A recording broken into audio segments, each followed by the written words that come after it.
Running on Empty by FoggyGlassEye. If the tally marks he had left on the wall every morning were correct, Ben has been barricaded in the break room for nearly 4 weeks. Back when the alarm first started and the containment cells were opened, the water was running in the sink and the vending machine had a bounty of snacks to provide.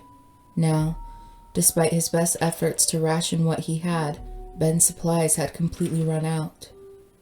He had to run for it, had to find a way out of the unliving wing. One by one, he removed the chairs making up the bulk of his barricade, then opened the door slowly to take a peek outside.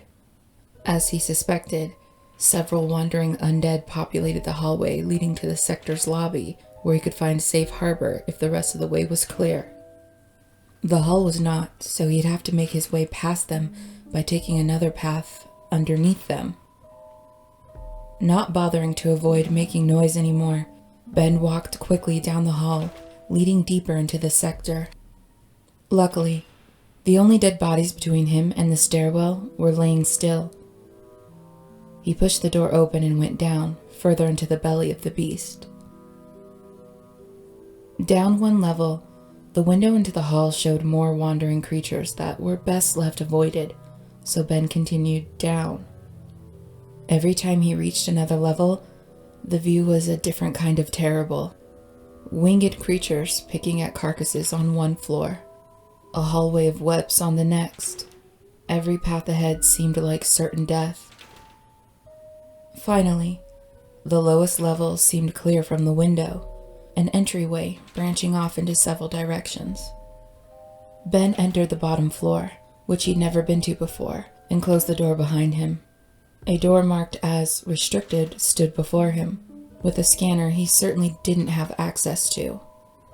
However, a rotting corpse with an access card still in hand was decaying in front of the door. Ben pulled the card out of its hand, trying to ignore the smell, and looked at it. The man's name was Ned. The card didn't read at first, but after he wiped a bit of Ned off of it, the scanner accepted it. As he opened the door, Ben heard something odd behind him, heading in his direction from one of the other hallways nearby. It almost sounded like something rolling on the ground, or like people running on tile floor. He ran, unwilling to find out what it was. The hallway on the other side of the door was long, with a single path forward. As Ben ran towards it, he could hear from the slapping of flesh on the floor behind him that the creature was following. Unable to resist looking back, he turned his head just in time to see the rolling mass of flesh catch up to him.